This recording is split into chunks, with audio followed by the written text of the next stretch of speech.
새로운 시대가 열릴 수 있는 그런 4차 산업혁명의 가장 기본이 되는 인프라라고 볼 수가 있습니다. 그 전문 용어로 하면 텔레프레전스라고 그러는데요. 그런 이제 그 통신이 구현이 가능하고요. 망을 깔기 위해서는 많은 또 그 건설업체라든지 그런 또 관련 업체들이 있지 않습니까? 뭐 그런 새로운 또 전기를 발현할 수 있다고 저희들이 생각합니다. 결국 고객에 누가 혜택을 덜어야 하느냐 이게 가장 중요할 거라고 봅니다.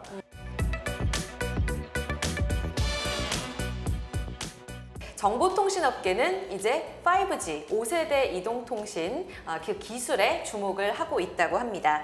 4차 산업혁명 안에서 이 5G 인프라 구축이 가장 주축이 될 거라고 하고요. 정부에서는 이를 앞당기기 위해서 당초 계획이었던 2020년 상용화를 1년 앞당기면서 2019년에 이 5G 시대가 개막할 것으로 예상을 하고 있습니다.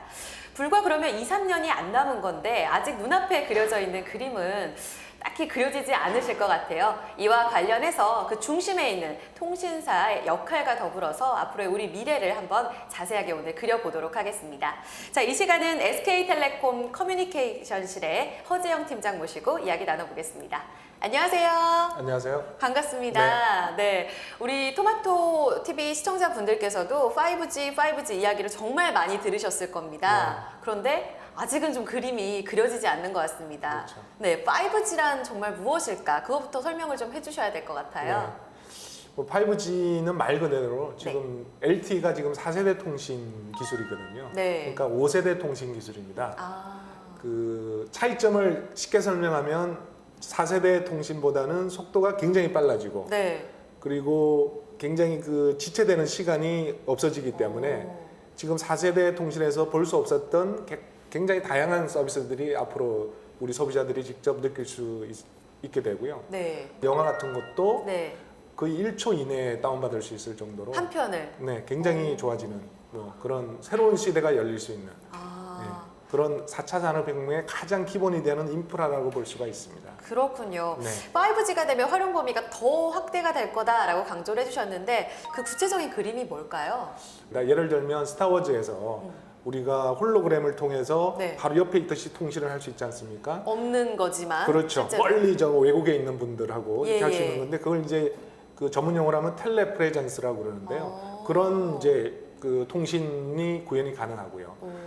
그 다음에 우리가 만일 그 화재가 났다. 그러면 그 소방관들이 투입이 돼서 그 아까운 생명들이 막 다치고 그러지 않습니까? 그렇기 때문에 이제 그럴 필요가 없는 게 이제 로봇 기술하고 같이 결합이 되면 그 사람이 이제 밖에서 화면을 보면서 그 제어를 하면 로봇이 직접 그 현장에 들어가서 불을 끄고 사람을 구할 수 있는 뭐 그런 식의 가능하고요. 더 쉽게 또 설명하면 뭐 서울에 있는 그 의사분이 뭐 헬기를 타고 갈 수가 없는 상황이 또 있을 수 있지 않습니까? 한계가 있죠. 그렇죠. 그런 경우에는 이제 서울의 의사가 이 5G 망을 통해서 직접 그 당시에 로봇이 있으면 그 제어를 통해서 수술을 할 수 있다든지 뭐 그런 이제 시대가 우리 눈앞에 이제 얼마 남지 않았다 그렇게 보실 수 있겠습니다. 직장인들에게 있어서 필수적인 뭐 화상 채팅도 가능하시다고 하고 이게 전 세계적으로 망이 다 무너지는 거잖아요. 그러면 그리고 또 의료기술뿐만이 아니라 뭐 화재도 이야기를 해주셨지만 여러모로 좀 활용 범위가 기대가 되는 분야인 것 같아요. 그러면은 5G 인프라 구축에 있어서 통신사의 역할 5G 시대에서 어떻게 보세요? 결국 5G에서 제일 중요한 건 망을 누가 까느냐 문제입니다. 결국 그 많은 돈을 망을 깔아야 되는데 결국 그 깔 수 있는 건 통신사들의 역할이죠. 통신사들이 일단 기본적으로 5G 망을 지금 투자를 준비를 하고 있고요. 그래서 뭐 올해 지금 저희들이 시범 서비스를 가장 먼저 할 계획이고요. 그리고 한 2020년 정도 되면 실제 그 고객이 쓸 수 있는 상용망이 이제 구축이 될 겁니다. 뭐 현재 정도의 계획이고요. 그 망을 이제 깔아놓게 되면 결국 그 제조업체, 스마트폰 제조업체들이 또 그 5G에 맞는 스마트폰을 또 만들어내서 또 새로운 또 수익원을 창출할 수 있고요. 그 다음에 그 망을 깔기 위해서는 많은 또 그 건설업체라든지 그런 또 관련 업체들이 있지 않습니까? 또 그런 업체들이 또 새로운 또 특수가 생기고요. 그 다음에 망이라는 것도 결국 뭐 기지국이라든지 이런 교환기 이런 것도 결국은 관련 장비 업체들 그러니까 그 어떤 그 관련 그 에코시스템이 굉장히 넓습니다. 그래서 어떤 그 관련 산업들이 또 새로운 특수를 노릴 수 있고 그게 어떤 국가 발전으로 또 이어질 수 있는 뭐 그런 새로운 또 전기를 마련할 수 있다고 저희들이 생각합니다. 진짜 말씀대로 4차 산업혁명의 중심에 있는 5G는 결국 통신사의 망이 없이는 그렇죠. 모든 게 불가능하겠다라는 생각도. 일단 출발은 망이 있어야 출발하니까요. 그렇군요. 지금은 그럼 기술 표준을 논의하고 있는 단계예요? 지금은 논의하고 있고요. 그 GSMA에서 뭐 2018년 상반기 정도에 한다고 하지만 지금 그 우리 한국 업체들이 주축이 되어서 그걸 좀 앞당기려고 하고 있고요. 그 GSMA 업체들 쪽에서도 거기에 대해서 어느 정도 호응을 하고 있는 그런 상황입니다. 일단은 통신사에서 5G 망이 이제 구축이 되게 되면 다른 그림들은 그 이후에 이제 이루어질 수 있다라는 부분을 좀 살펴드렸습니다. 5G로 바뀌기 위해서는 그러면 4G에서 5G 많은 변화가 있을 것 같거든요. 얘기해 주셨지만 투자도 만만치 않을 거라고 했고 비용도 얘기를 해주셨잖아요. 그럼 기존 장비들은 다 못 쓰는 건지도 궁금하고요. 수익 구조도 많이 달라질까요? 그 기존 장비는 어차피 그 5G로 간다고 해서 다 바로 그 모든 사람들이 단말기를 바꾼다든지 이렇게 하지는 않거든요. 그렇죠. 그래서 결국은 새로운 장비를 먼저 쓰는 우리나라의 얼리 어도프터들이 있을 테고 그리고 기존의 LTE도 똑같이 계속 발달을 하고 있기 때문에 그 장비들 쓰는 사람들이 뭐 한동안은 굉장히 공존을 할 예정입니다. 그래서 공존을 하고 나서 그렇죠. 거죠. 그러면서 이제 순차적으로 뭐 5G의 어떤 스마트폰이 더 좋아진다든지 그러면서 순차적으로 이렇게 이 업그레이드 뭐 그런 식으로 보면 될 것 같고요. 그래서 이 5G에서는 일반 고객이 느낄 수 있는 서비스도 중요하지만 그때 되면 B2B라든지 아까 말했듯이 산업 쪽으로 기업과 기업 쪽 아니면 그 공공기관에서 뭐 새로운 서비스 그 새로운 뭐 이 5G를 활용한 그 원격 서비스라든지 이런 쪽이 아무래도 더 좀 발달할 수 있는 예를 들면 뭐 자율주행 같은 경우는 5G 망이 되어야만이 가장 완벽한 그 자율주행차가 될 수 있거든요. 그렇겠네요. 그건 결국은 우리랑 자동차 업체랑 기업 간의 뭐 그렇게 준비를 할 수밖에 없는 거죠. 이번에는 지난해 이제 출시가 된 이 인공지능 AI 스피커 누구에 대한 이야기를 좀 해볼게요. 사물 인터넷의 핵심이 될 거라고 이야기를 해놓던데 그럼 이 누구는 그러니까 AI 스피커는 5G 인프라라는 건 좀 별개라고 봐야 되는 건지 아니면 연장선상인 건지도 궁금해요. 일단 인공지능이기 때문에 그 어떤 인공지능이라는 별도의 영역이 있는 거고요. 물론 이 인공지능과 5G가 결합을 하게 되면 좀 더 그 대용량 그 데이터를 무선으로 처리한다든지 그런 뭐 아까 말했던 각종 원격 서비스도 한다든지 이런 부분에서 접목을 할 수 있지만 이게 뭐 딱히 연관됐다 이렇게 보기에는 약간의 조금 무리는 있을 수 있습니다. 그러면 지금은 뭐 LTE 시대에서도 AI 스피커가 이렇게 활용이 되고는 있지만 5G 시대가 되면 더 활용도가 높아질 수 있기 때문에 이곳에 대한 투자는 꾸준히 좀 이루어지겠네요. 결국은 AI가 중요한 건 구글이나 뭐 아마존뿐만 아니라 통신사, 뭐 네이버 온갖 업체들이 AI를 지금 개발하고 출시를 하고 있지 않습니까?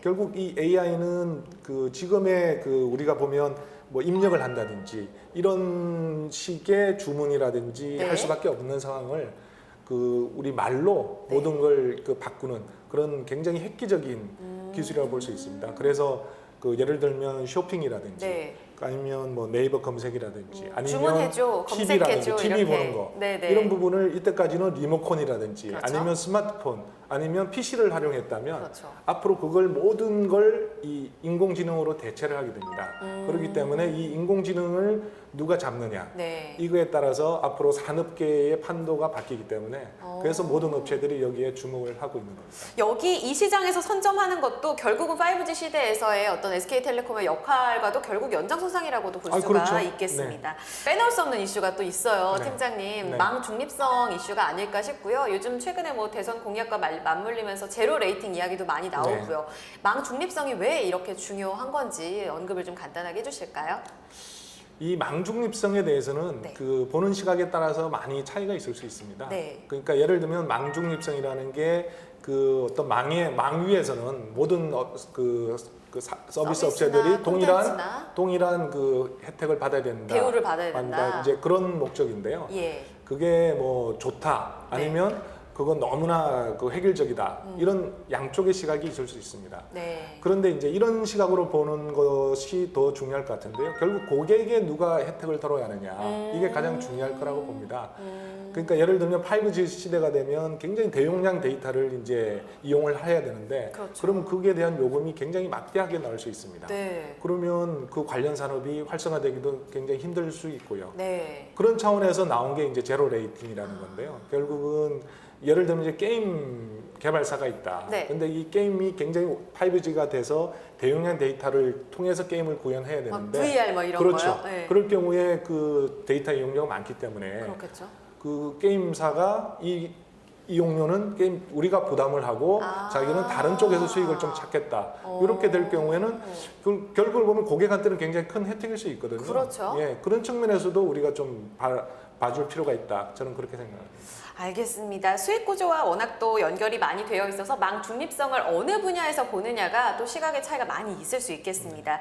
마지막으로 5G 시대 이제 개막을 앞두고 지금 한창 치열하시죠. 선전 그렇죠. 경쟁이. 네. SK텔레콤이 그리고 있는 그림 그리고 향후 비전은 어떤 그림인가요?